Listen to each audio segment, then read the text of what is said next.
So apparently my parents talk about a lot of heavy stuff on their podcast. Listen at your own discretion. Like, comment, subscribe, and share or whatever. Anyways, welcome to Sobriety.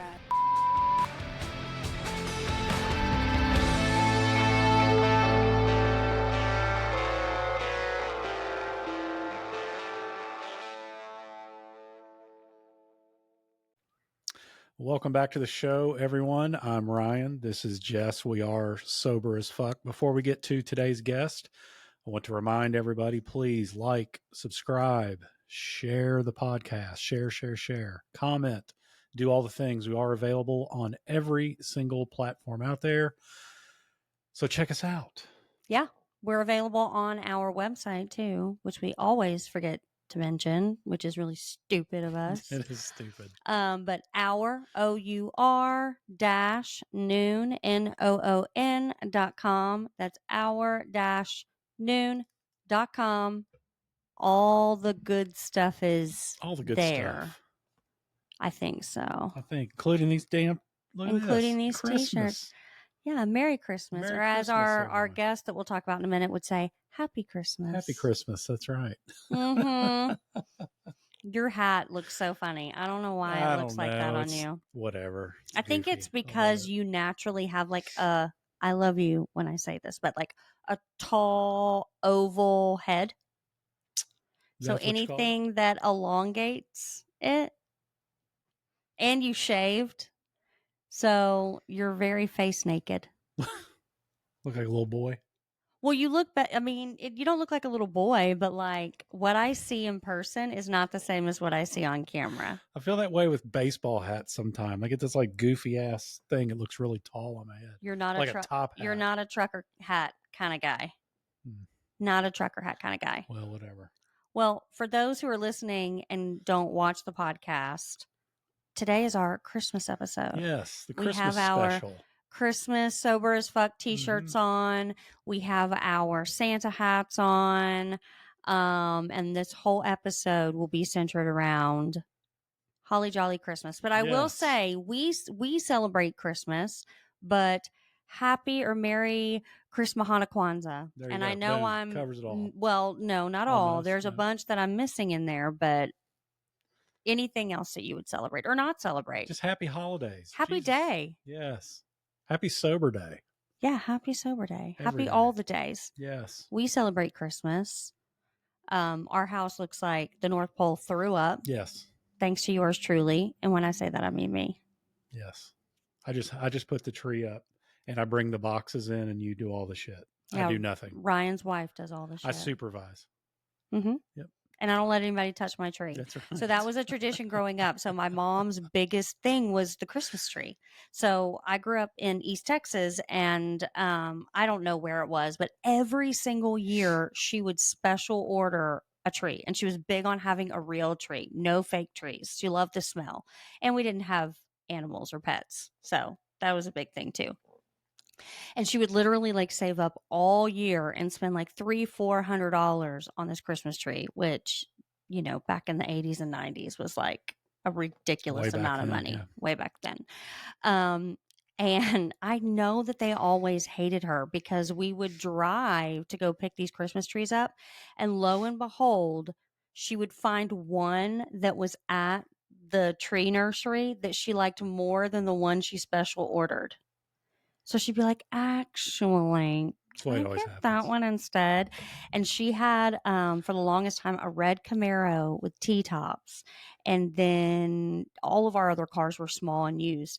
And she would strap that bitch on top of the car and drive with it. It was very Griswold Christmas. Your ass back home. There you go. Yes. I love it. So I always go all out for the Christmas tree. But I do have a fake tree. Yes. Sorry, Mom. Rest her soul. But yeah, it looks good. I like it. I can't stand the mess of a real tree.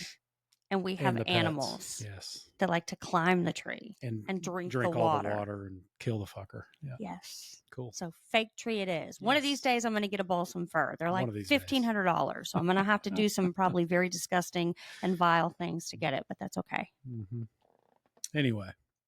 Anyway. So on our podcast, I will say there is 2 things that will happen every year at Christmas time. Oh, God. I'm scared. One is that jolly fat man will squeeze his fat ass down the chimney everywhere in the world, most everywhere in the world. And number two, our good friend, Tim Taylor, all the way from England, will be joining us on the podcast. He is from the North Pole. The North Pole.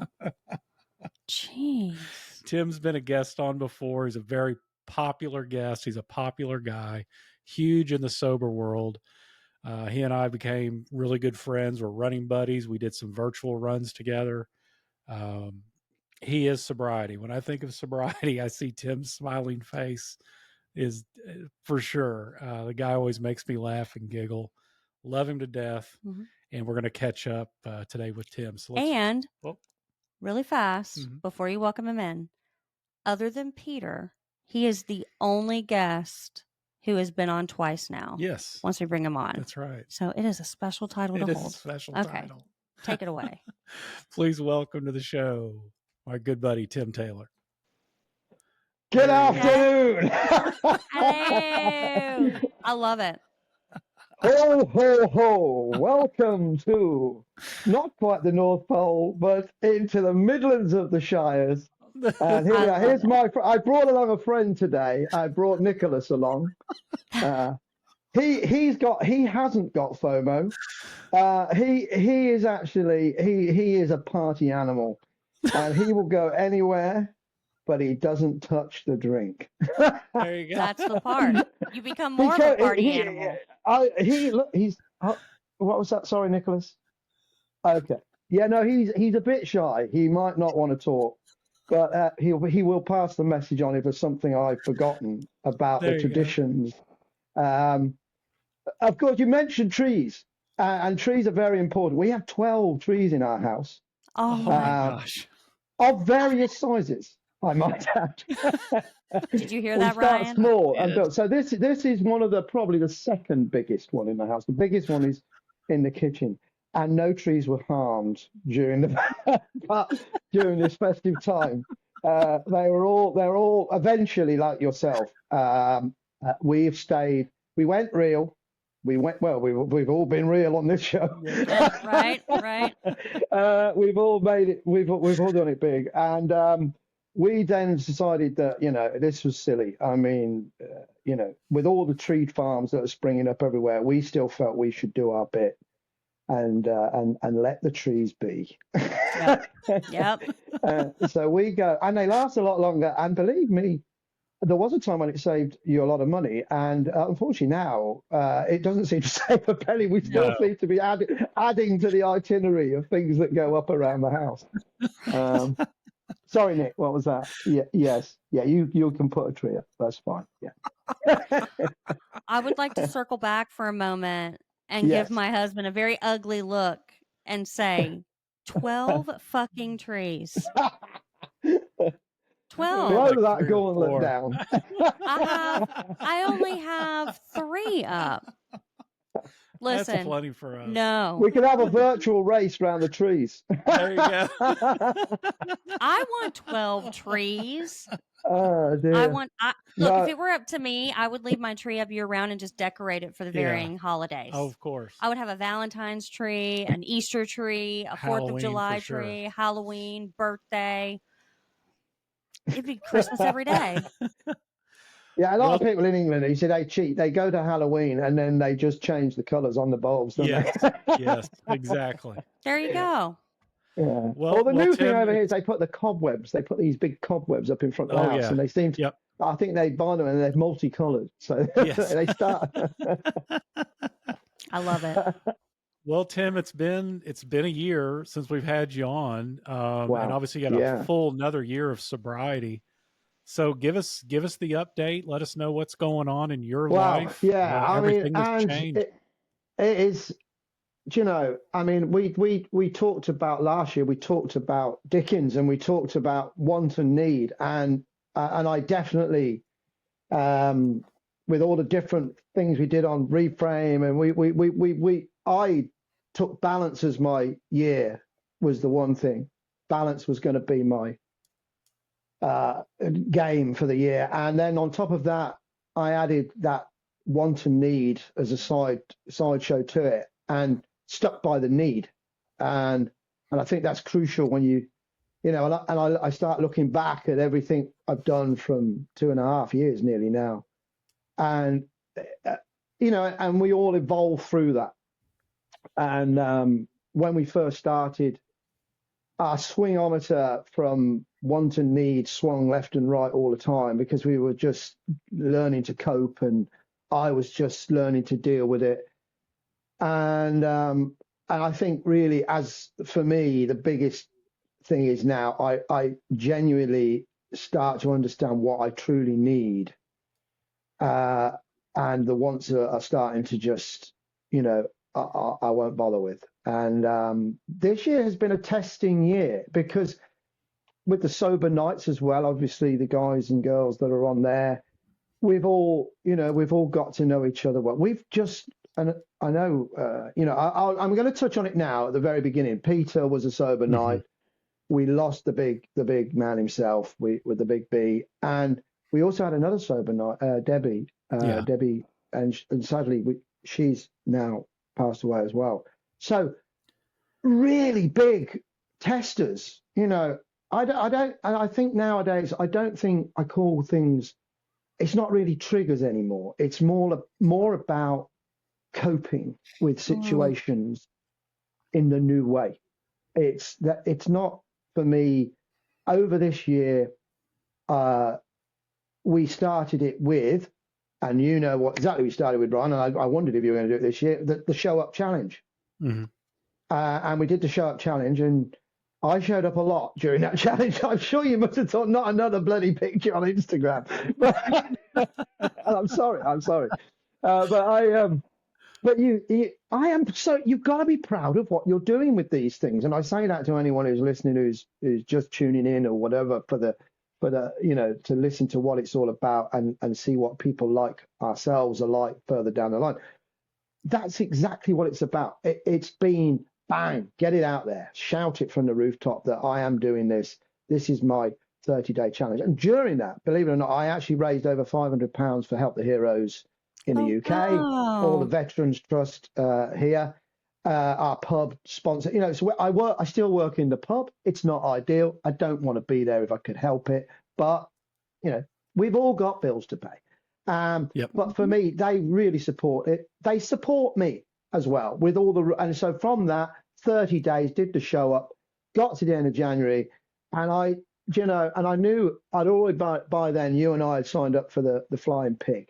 And that's another thing that I've learned is you must pre-plan your year, get those diary dates in, new challenges, new things to aim for.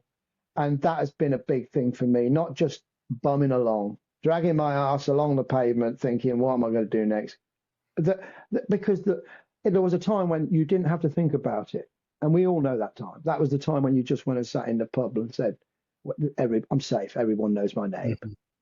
To say the song. And I don't need that anymore because I've got a whole new bunch of friends. I've got a whole new bunch of people that know my name, but they know it for a completely different reason now. They know it for what I do and the passion that I try and get across. So from that, did that. But then we ended up in May. I whipped your ass in the... I love it. 60 this year. I am 60 in March. 60 in March in 26. 60 and 26. And I'm going to whip your ass all year again. Any virtuals you want, just throw them my way. And so my money's on Tim. But I decided that from that, did the 10K with you. And during this process, I decided I became and got involved. I'd started to get involved with a Alcohol Change UK, and it's there online for anybody who wants to look in the UK.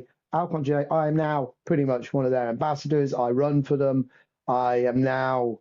I started training from May for what was going to be my first half marathon in well over 40 years, or just about 40 years, and I trained right through to October and banged out a 1:48 around the streets of London, and met lots of amazing people along the process. I wear my badge every time I walk in the pub for Dry January. I tell people all about what it's not, and one of the other things is, and the one thing I've learned about this whole journey, and as I'm where I'm at now, and it's through particularly special things like this podcast, it's through people like Peter. There's so many good examples. You've got so much to reach out for. And when I do this work now, I do it with pride. I do it with the fact that I am not preaching to people. What I say to people is, they say to me, "So what's all this crap you do? What's all this? What are you on about?" And I say, "Do you know what? It's not about. It's about comprehension, not abstention. That's something we all did not have. We did not fully understand what it was doing to us, what it was doing to our brains, what it was doing to us physically, what it was doing to us mentally." And that, like I said, going back to the swingometer, the longer I go through it, the more I look at that swingometer. And when I first started, I'd have said my swingometer, when it went from being, sorry, Nick, what was that? Being naughty, not nice. Yeah. So you could say back in the day, my swingometer, when I first stopped, drinking, it would have been, I presumed the man knew better. I thought my swingometer was somewhere over it, not too bad, really. Oh, yeah, you liked a good party, you liked that. The more I look back now, the reality of it is the swingometer was way over there. Yeah. Right. It was right the other end of the scale. It was actually, oh my God, and again, that is all part of what I do. It's because you meet so many amazing people, and why I continue to do it into this year, through the year. So having done that, I have put my name down, and they've given me, and hopefully we're just waiting for all confirmation. The great thing about the running I'm doing is it has purpose, it has meaning. It's not just about, when I run, I think about all these people I've met. You're all there on my run with me. I think about Peter some days. I think about you guys. I think about Nancy. I think about all the team on Reframe, all the sober nights. When I've got a tough hill coming up, they are pushing me. All you guys are pushing me up those hills, and that's what sobriety and the community of sobriety does. It is the most amazing bunch of people. So as the year goes on, sorry, I'll go back to what I was saying. They put me down. There's a chance that I could be running the Berlin Marathon 40 years after I served there next year in September. So that's amazing. Yeah, that's awesome. Oh my Tim. gosh, Tim. And I love what you said too. Like, I always say we're not missionaries for sobriety, right? No. Because that implies like a missionary is like someone who goes and claims to know and teach and try to like, recruit and things like that. And I so agree, because it's not about telling people what to do, because that's part of the recovery process too, is realizing that there are parts of your decisions you're in control of. And when you're in control and you're making good decisions, then you have that life and all of that clarity. It's when you relinquish control to alcoholism or mental health or whatever it is you're struggling with that things fall apart.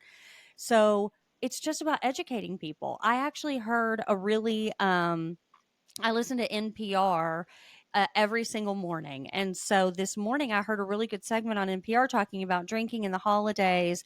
And it was just talking about the neuroscience and just the overall health risks of as you get older and drinking, and why hangovers are worse and all of this. And it was really beautiful the way that they talked about it, because they never explicitly said, stop Don't drinking drink. or, Yeah. we're very in your face on this podcast with like, we think it's poison. We don't tell people what to do, but it was so smart the way they did it, because they're just talking about how when your body changes and gets older, how you don't metabolize as well.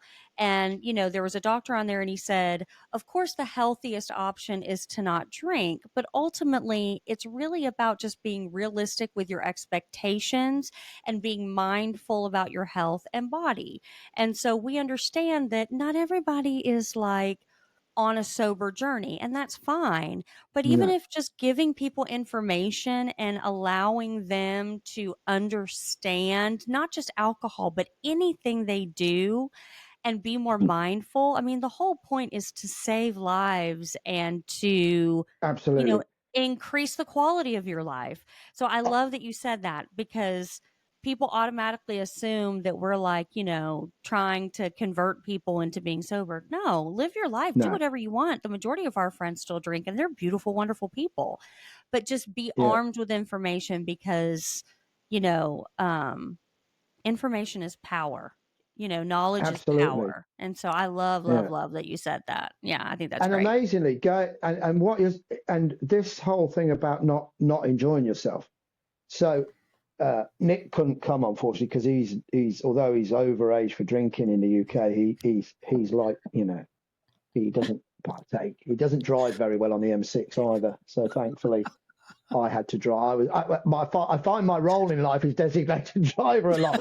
So for anyone, and again, I mean, this is the time of year. It's the longest party of the year, and I've already started my party for the year. We had our annual. So when I'm not doing all the other bits that I'm doing, I do ground crew for the Virgin Balloon, hot air, flying across the countryside of England. Somebody said to me, yeah, but it's not like flying over Africa. You don't really get any gazelles. I said, but you get some very angry badgers, very angry badgers.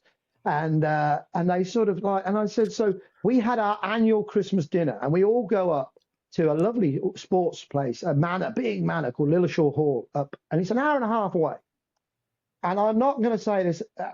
My daughter came this year for the first time, and she had a drink, and I'm fine with that. She was sensible. She just had a very light cider, and I'd rather she did it in front of me. She was quite open about it. Can I have a drink? And I thought, yeah, that's fine. But all the guys that were there, we sat there, and I watched them as the evening goes on, and I'm sitting there thinking, I'd have been, this is, and again, it plays a big part for all you people who are watching the podcast that may be on your first bit of the journey. Don't let the FOMO get to you, because honest to God, you will find that you are, once you get into it and relax, you are no different than you were before. You are absolutely still going to want to party, and you're still going to want to dance, and in fact, you're going to have more bloody energy to dance anyway. So you will dance and you will have a good time. But as the night went on, one of the guys who's not known me very long said to me, "Oh, somebody said you did a podcast last year, and I said, yes, sober as beep." And he went, "Oh, I'll have a watch of that." I said, "You do?" And he said, "So what's it about?" I said, "Well, it says it in the title, really."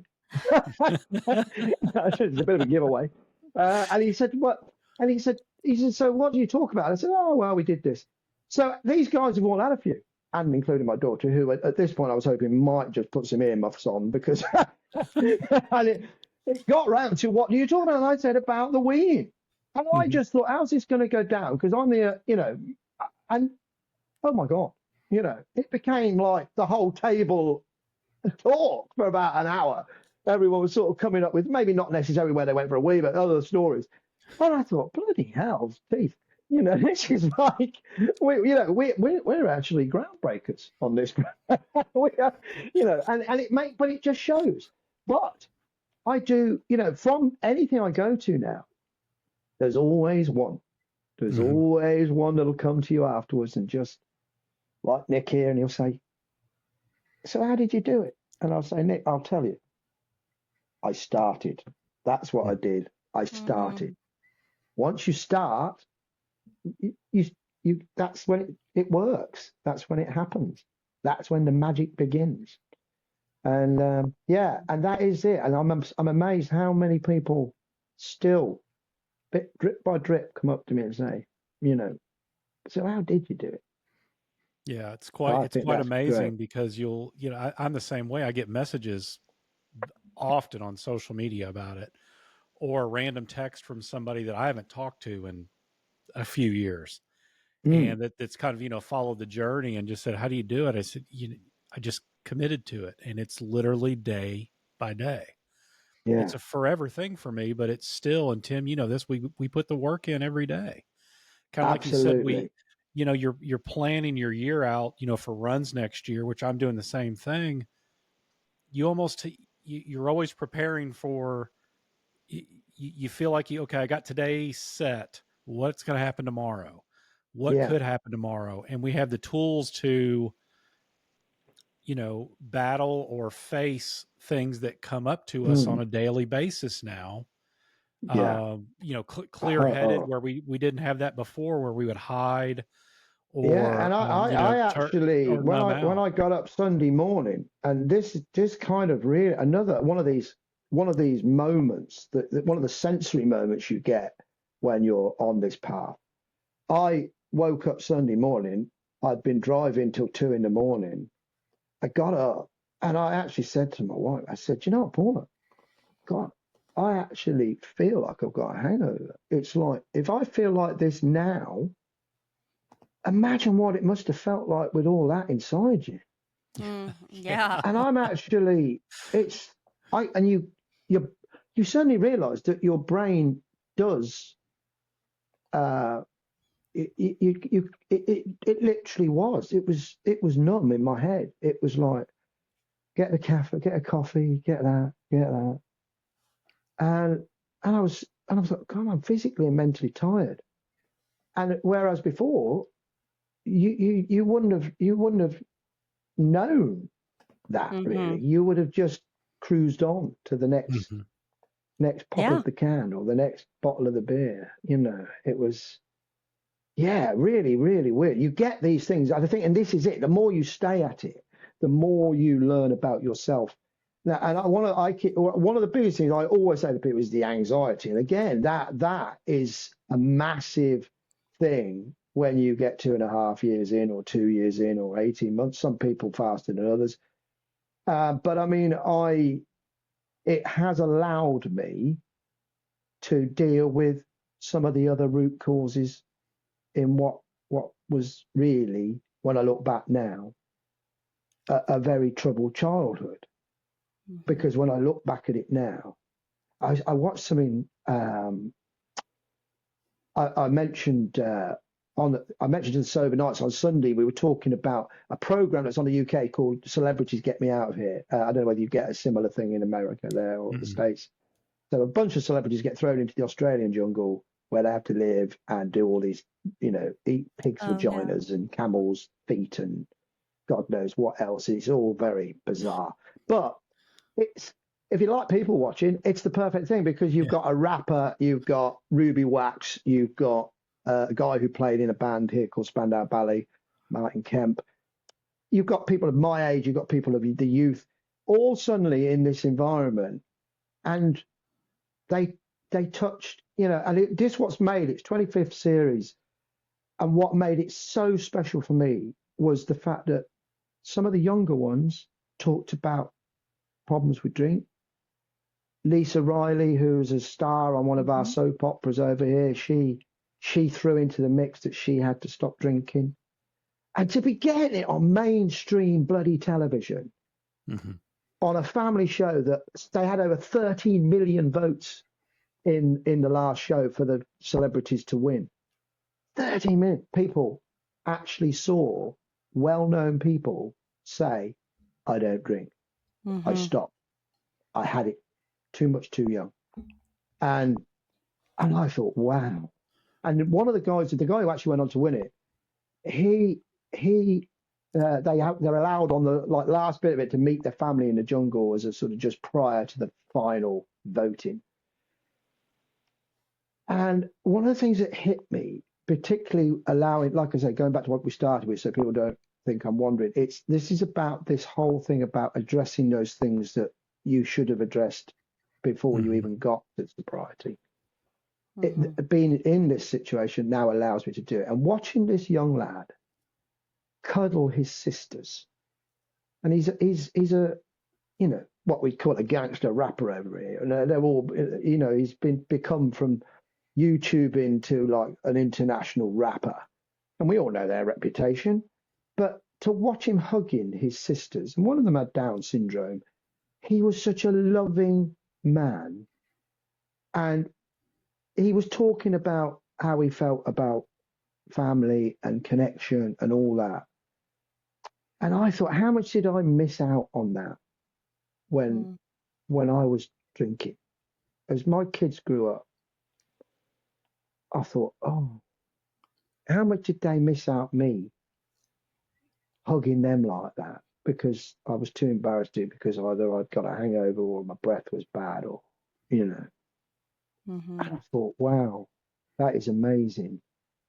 And again, that takes you then, and I've addressed, and that's something I openly now say about, you know, I had a lot of childhood trauma from abuse, sexual abuse through, and I look back now and I can say it out loud without bursting into tears anymore or hiding in a corner, because the anxiety side of life means I can deal with it. It means I now no longer I am to blame for anything that went on until I walked out that door and said I can do it on my own. That's Other really people powerful. were doing it for me. Yeah. That's really, really powerful, Tim. And it's that ownership of everything, right? Yeah, That's what it is. It's the totally. clarity to look back and say, things have happened to me that are beyond my control, but they do not have to dictate and define anything that happens for me from here on out. And being able to Absolutely. hold space for multiple things. I think that's another thing that people really like grapple with, because whether it manifests in addiction or mental health or whatever, you know, we all go through a period where we exist in a victimhood. You know, every single person on the planet, whether it be long term and lead to detrimental behavior, or whether it be short term, we all have a tendency, because, you know, it's a self-survival. You don't want to feel the pain. You don't want to have to address it. And some of it's subconscious. It is your brain saying, don't feel that because it's painful and you need to survive. And in order to survive, you cannot have those feelings. So we all go through that, where it is that these things happen to me and it's not my fault. And, you know, I went through the same thing when I started working on my mental health. I, you know, started things a therapist, and I still see a therapist, and dealing with, like, you know, I would say things like, well, I had a great childhood. Like, my mom was wonderful. She gave us all these things. And he would say, well, you know, you can have trauma, and you can there are things that happened to you that were traumatic. And there were also things that happened to you that were good. Yeah. Like, nothing is ever just one thing. Like, you can hold space for both, and one does not directly attack the other, right? And Absolutely. something else that's really hard about getting sober or starting that recovery journey is people what if themselves, right? And that's what keeps you from starting is, but what if I, you know, can't do it? Or what if it's hard? Or what if I disappoint people? And a big, big, big step in that is, do not what if yourself. And I know that people automatically would say, like, but what if you succeed? And I know that's a big thing, but for me, that never works, because I'm like, okay, but that's scary too. So what if you didn't what if yourself? What if you just focused on this moment right here? What But if? do you find it's that pivot moment, isn't it? Yep. You couldn't do that before. You No. couldn't. Your brain didn't allow you to process that. Once that negativity crept in, it crept in through liquid spirit. Oh, yeah. You know, and then you let that take over. But now you through sobriety, you learn to flip it. You learn to say, hold on, that's just a thought. That's just one of those thoughts. I don't know whether you've seen the new thing on the Reframe app where they allow you to do. You know, I mean, this is one of those good AI, bad AI things. You know, I'm a strong believer with people in the right hands and doing the right thing with AI. It's a brilliant thing, and they've got a thing there where you can put. And I'm not afraid of it. And again, that's something I'm doing now. I'm going off and visiting things like we've got a thing called Future Learn in the UK, and they are recognised by companies as professional learning for older people. They're short courses, some 3 weeks, some 6 months, but you can go on and do a few hours. I started an AI course because I wanted to understand it more. And that's no different to sobriety, isn't it? If you don't understand it, go and bloody read about it. Right. You know, and then you will learn about it. And don't be frightened of it, because everyone I see and listen, I listen to a dozen people a week in the bar going, oh, well, that's it.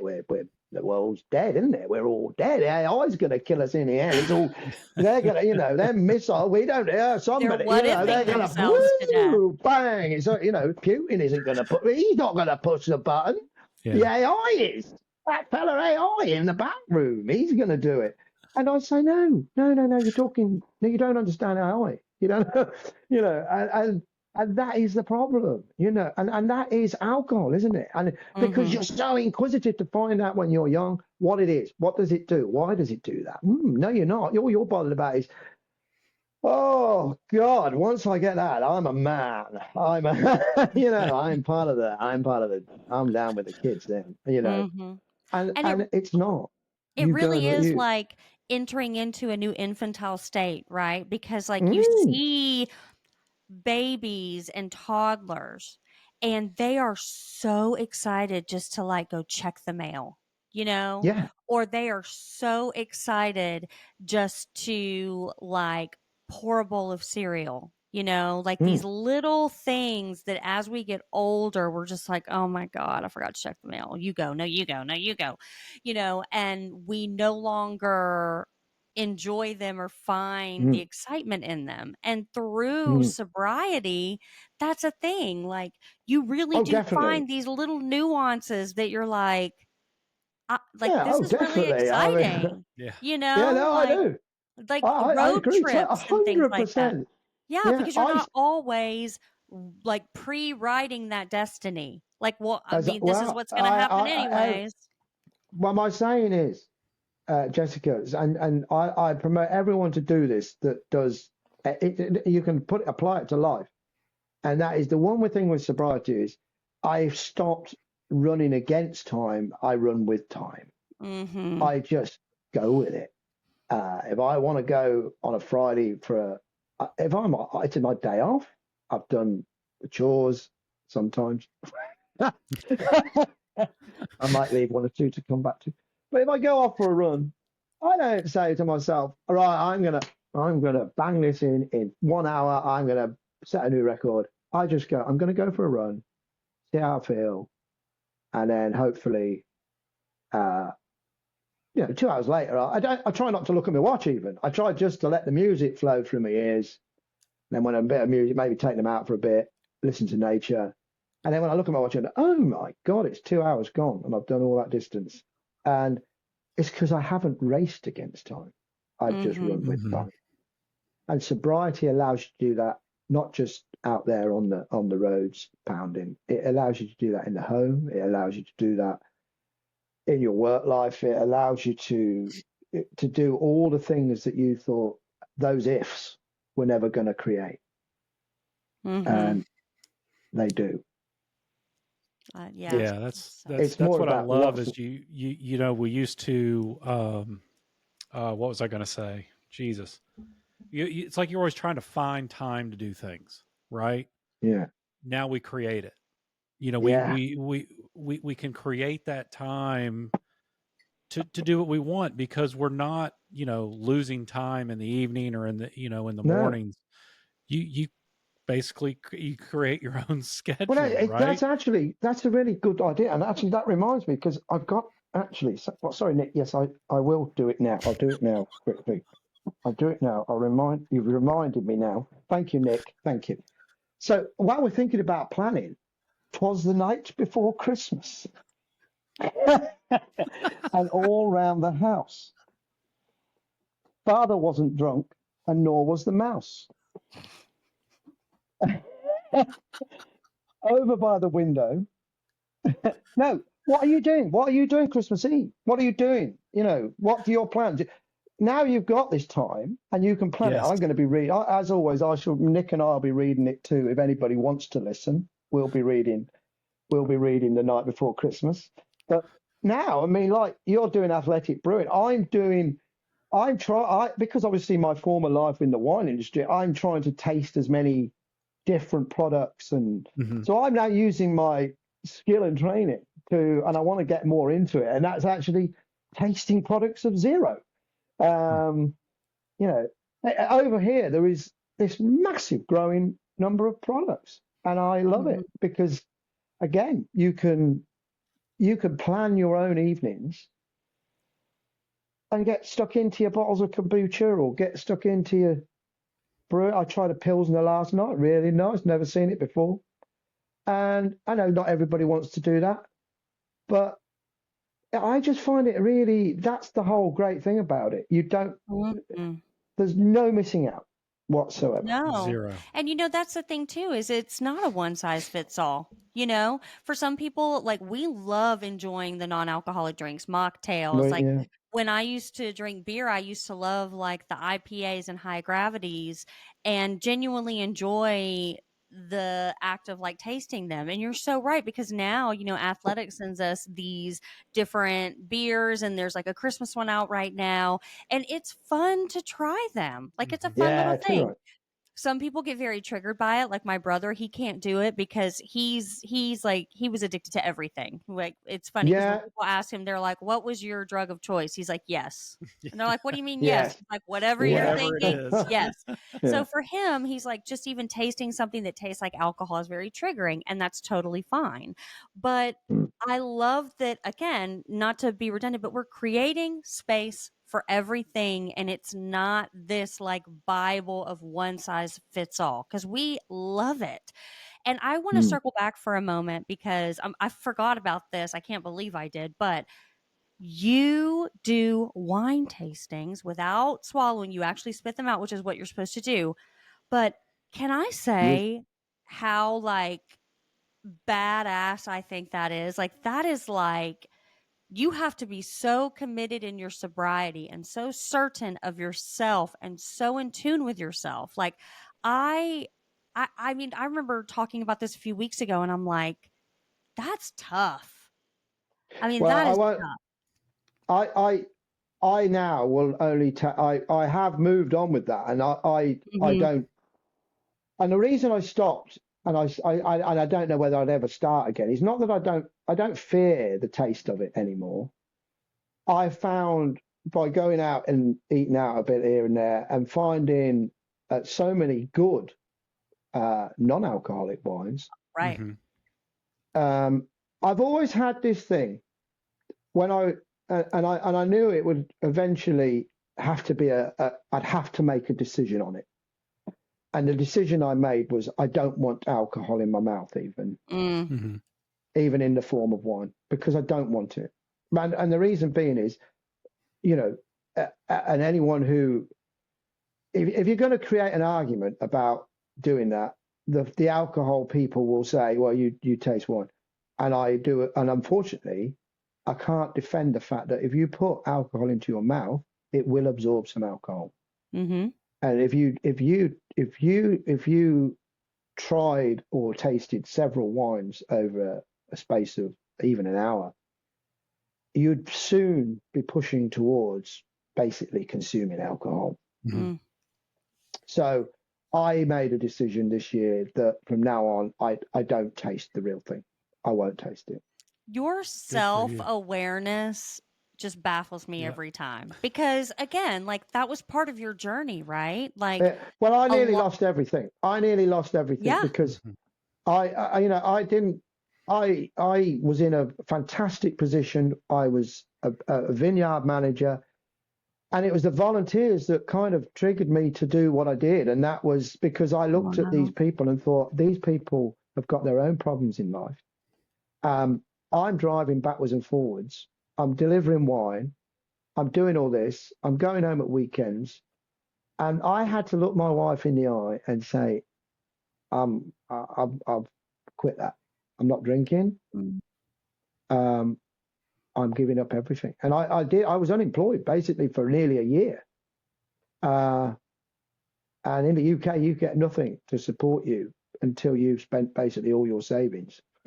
And there was a cut-off point where I genuinely started to worry that, oh my God, what am I doing?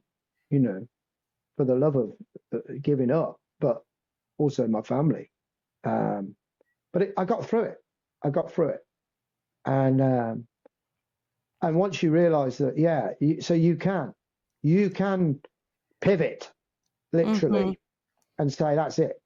And if the worst scenario is like myself, you suddenly having to really struggle, always like we said earlier, you plan it, you look, stop looking behind you. What you've done is done. Start looking ahead. Where am I?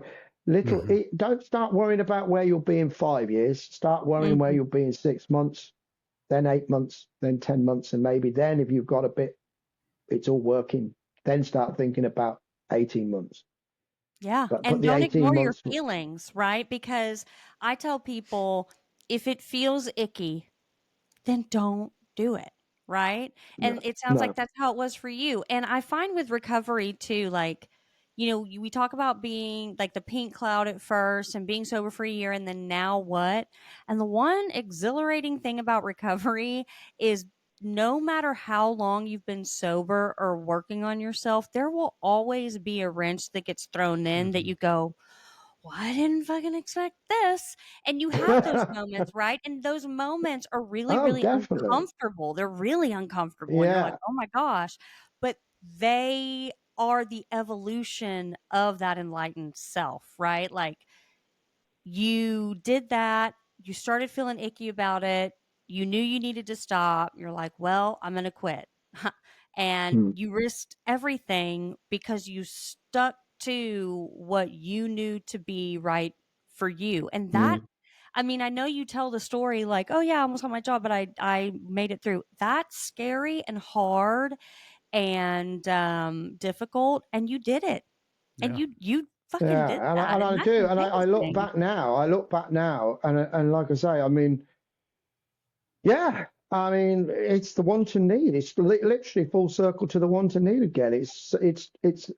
That approach to life is 100% the reason I'm now sitting here talking to you, nearly 2.5 years in, and been able to accept.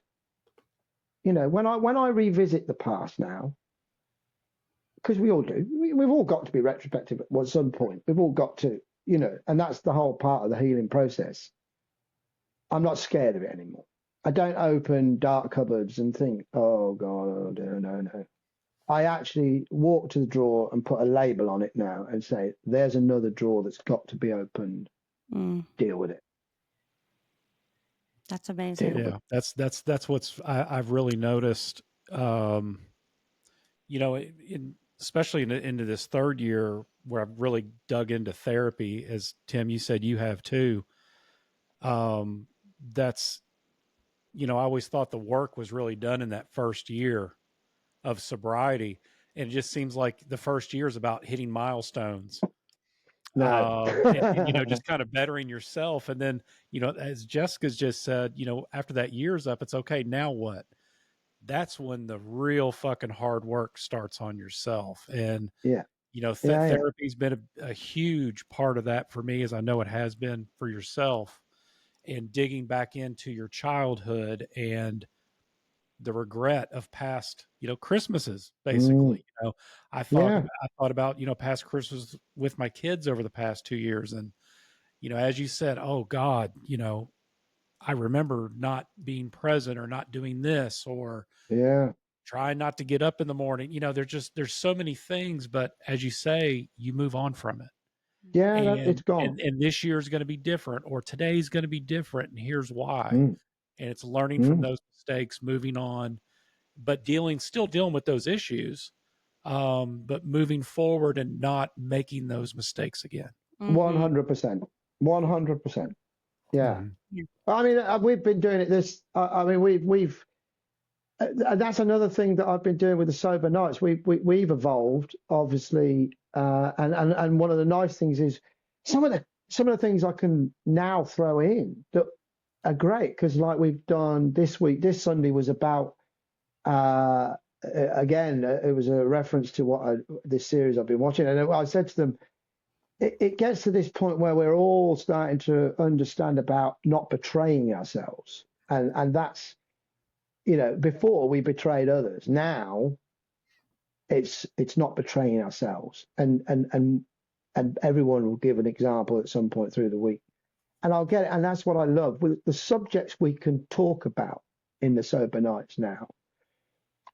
They are a lot more you know, we can talk about ambition. We can talk about new dreams, you know, and I find that amazing that, you know, because we're quite a wide age group, but most of us are, you know, we're in that sort of past the. I don't know, I'm just thinking I don't want to upset anybody in the group. we're all of an age, and I just think it's so nice when I hear them all. I love it. I love it when as the members come on their Sundays pause for thought, and I think, yeah, how much. See, you know, and I'm sure she won't mind me mentioning it. Sandy, you know, she's got a license badge, she's got all that, and it's transformed her world again. And I just think, wow, you know, hold that just for a second. That is awesome. Well, you know, and I see it. And the trouble is, we see it, right? You know, you see it on reframe on the windows, as Peter always used to call them. We always used to say, you know, I love it when we see younger faces as well as older faces, because it means people are making it quite normal to get involved with it.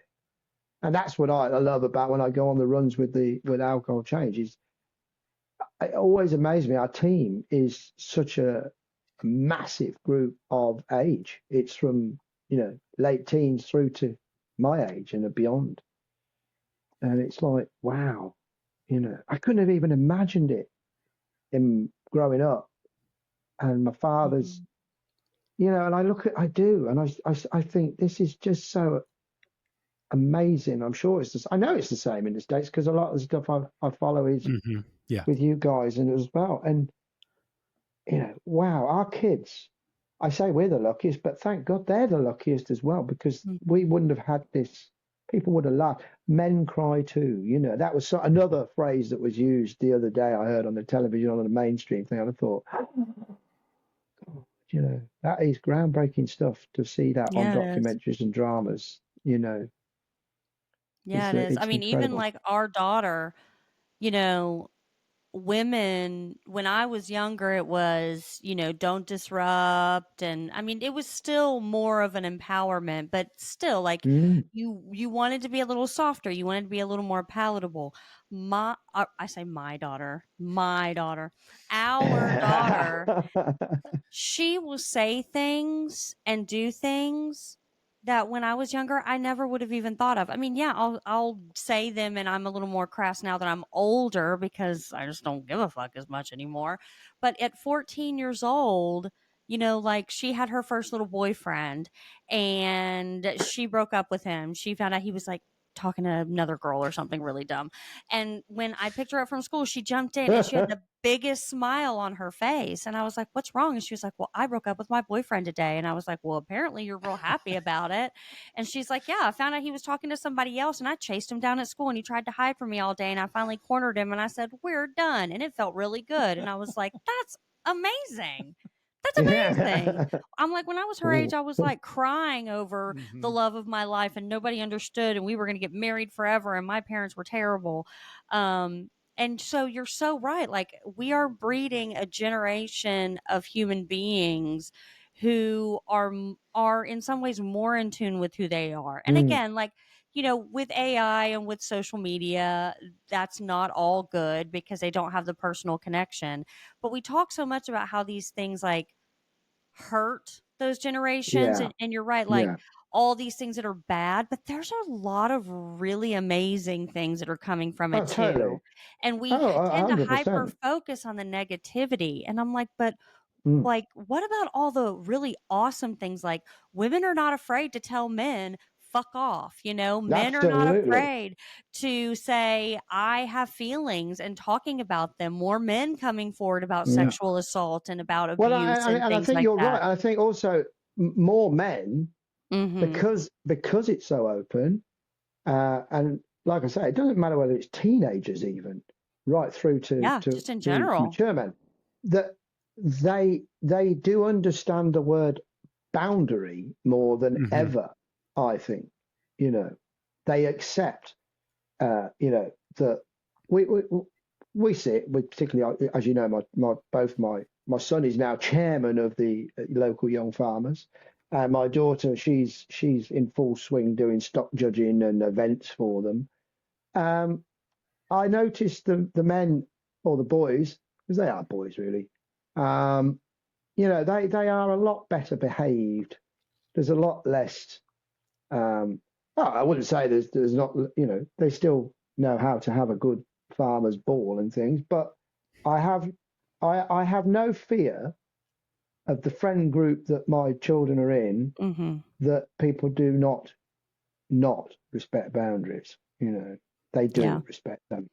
Well, because if something happens, it gets talked about, it gets posted, which straight away, that's a good thing, right? Like, it's good that you can't hide. Like, people talk about kids committing suicide over bullying. People talk about, men getting sexually you got to remember in the UK here, the stiff upper lip, I don't want to dampen the spirit of Christmas, but I mean, we and I'm sure it's, you've got Epstein, we had Jimmy Savile and all these other characters that were absolutely in plain sight working for huge things like the BBC, and it was brushed under the carpet.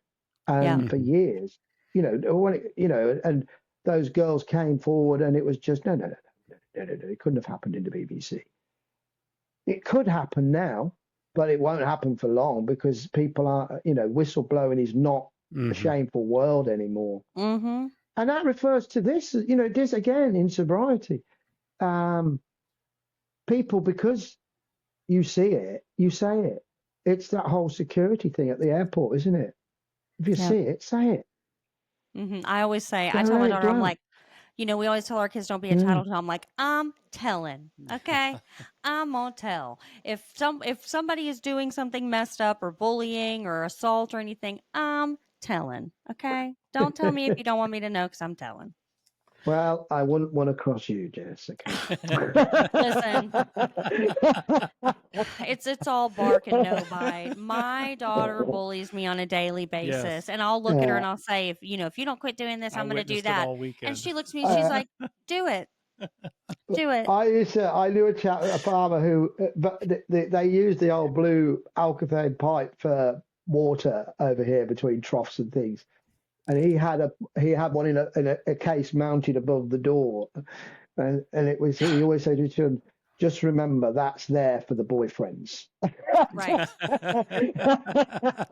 Listen, we don't need a bull's pistol here. We're going to use a bit of blue pipe. Our daughter, at least so far, has proven to us that she handles them before we even realize there needs to be handling. And I'm like, okay, sister, okay. Well, Tim, before we part ways for the holidays here, you got to give me a funny story, a pub story, or if Nick's got a good story there. Nick. Yes. Oh my a little word. too much eggnog one year. Yeah, are you okay? An old good eggnog story. Oh wow! Now you put me on the spot. So right, okay. Well, what I think one of the most amusing things is this year is our pub does karaoke, and we do like it, and they take it. We've got some boys coming in from the village to do it this year, but we ran it for the last couple of years, and I thought it was really funny because I'm not. Yes, Nick, I know I sing too much when we have it. I know. And I have been practicing my honky tonk women for New Year's Eve. So yeah. I hope you come along. You'll enjoy it. It's good. But what I loved is we got these lads to come and do it this year, and one of the guys from the village, he's a retired lawyer, and he's a good age. And last year he turned up he'd had it made himself. It was a Tom Jones on tour T-shirt, and I mean, honest to God, he stole the show. I mean, he can't sing a note. Don't get me wrong, he cannot sing a note. Doesn't matter. We had everything. We had everything from Delilah to it was an amazing night, a great night. And I had them all on the floor doing the river, but upside your head. I said, oops, upside your head. And the boss keeps saying, I don't know what you're on. He said, but I tell you, I want a dose of it. And I so anyway, so this year he said we'll get a proper And I said, why? I said, oh, we'll do it ourselves again. He said, I can't. I said, why? He said, well, he said, I didn't realise. He said, apparently, you know, the pub has been talking behind our backs. And I was like, oh. He says, apparently these guys have been hired and somebody else has paid. I haven't paid them. And he said, but they only come in on the remit that you can't sing and nor can that bloody Tom Jones fella. And I said, well, there you go. I said, well, but don't you worry, I've already paid them off. there will be the honky tonk women singing. That's right. The Rolling Stones will be in town. Yeah. And it has to be filmed and it has to be shared with us, Tim. Oh, honestly, God, we have some. But it is. It's about. I love it. I just think it's a fun. I love living in a village where it is very close knit, and I'm always relieved when we've actually got. You know, we've got families that have been here for generations after generations, and it's great because they come in the pub, and we have people staying from all sorts of business, and like last night, a hilarious moment. We've got one of the local farming girls, and she'll be there, and come on, Tim, there's not many in the pub now. Put the Wurzels on. So we've got, oh, I am a cider drinker. And you've got these people who've come over from somewhere in the middle of France, somewhere from a city somewhere. And they go, what the hell is going on in here? This is like Southern Comfort. This is dangerous stuff. We're going to be, we better lock the door tonight when we go to the room. That's just point in case for you become more fun when you're sober. That's right. Right? Oh, definitely. I mean, I love it. And I do truly believe, like I say, going into now it's third, isn't it? Third Christmas. Yeah. I can't wait for Christmas. You know, me and Nick, you know, we're gonna pour a couple of little bevies, aren't we, mate? Yeah, we're gonna cool. Love it. You're more a Guinness Zero though, aren't you? Yeah. I'm moving more towards a bit of the old German Erdflinger. Well, it is. That's nice. But look, I've got an early present.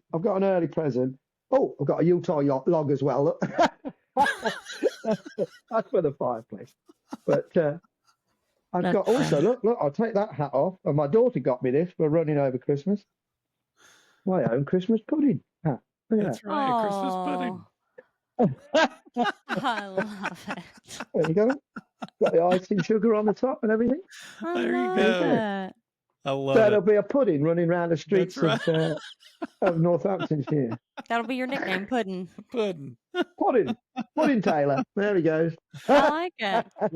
Well, Tim, thank you so much for coming on. And before we get you out of here, give us a quick breakdown of what you're doing over there, the charity thing that you do, all that. Give us a quick breakdown. Right. So going back to what we talked about earlier, Alcohol Change UK. Yes. Come and join us. Check it out. If you're in the UK, we do fun runs all over the place. We're doing Dry January in January this year, and we do a 10K race down in Milton Keynes. And through the year, they run and organise different runs. From their big one is it's a charity run in London it's called the Royal Parks. It's actually a great run all around the Hyde Park, Regent's Park, all the different royal parks. And we had a team there of it must have been 25 plus. But we've got that. I'm running Bath. That's on the cards. Bath. That's for them as well. So, but they do lots of other events. We do. I've said to them we need to do Hungary. We do a Orange in November. We do for eating right and do more nutrition type side of thing as well. But the website is quite big and it's got a lot on there. Everything from we raise money to help people and families that are in trouble because of drinking. That poison, that is alcohol, and I love it because we've got so many. And another one I'm doing locally, but I'm doing that in their kit. And this is the other thing. I'm finding things that I never knew even went on my own doorstep. Like there's this run called Naseby 1645, which is 16 miles, 16.45 miles that runs from literally the village up the road where the Battle of Naseby was fought. And so I've joined that. And my aim for the year, and I'm already saying it, and I'm doing it now because I've been checking out some of my times. My aim is I hit 60 in March. And when I get to Berlin, even if I don't, I'm going to run that marathon that month. My aim is to do a marathon every month. So after 11 months and 28 days, I ran my first marathon just from home. Did that, came home, no problems. I was happy. It was hard though. It was bloody hard, but I did it. So I intend to do one marathon every day, every month next year until the end of the year. And through those, whenever I can, wear my shirt. Whenever I go out to do those, I'll be wearing my alcohol change shirt to run the streets. And I will do a different route every time I do it. And when I'm not doing events and when I'm doing any events, I should be wearing my shirt with pride. And I just say to anybody out there, including yourselves, all those people we know, watch the podcast, be so fucking proud of yourselves, because we are, we are the luckiest, we are the winners, we are doing the right thing. And I love it. I mean, I know if I've got a moment, I can pick up my YouTube and find you guys and watch an episode, and the world comes right again. Oh, well, we love following you on Instagram, and if anyone is not following you, they need to, because I can't wait to see one marathon per month. That's going to be awesome. I'm excited about watching that. Yep. Yeah, and I learned a valuable lesson that, again, through sobriety, it's all about here. Yep, 100%. That's right. It's all about your pudding. That's right. Well, we love you, Tim, and we got to make it over there at some point. Yep. Well, I understand. There might be a possibility in March. I understand. February is the possibility. February, we're trying to make it work. Yes. We'll let you know. Well, if you're here, if you go over, there will be a meeting. Yes, there will. Our daughter may burn our house down while we're gone because she'll be mad if we go without her, but it'll all be okay. Yeah. Well, Tim, thank you so much. We'll have a look. Everybody out there, all around the globe who watch, have an absolutely humdigging, bing bong, ding dong Christmas, and just stay merry and bright. That's right. 100%. Tim, thanks, buddy. We'll talk to you soon. Love you, buddy. Take care. Take care.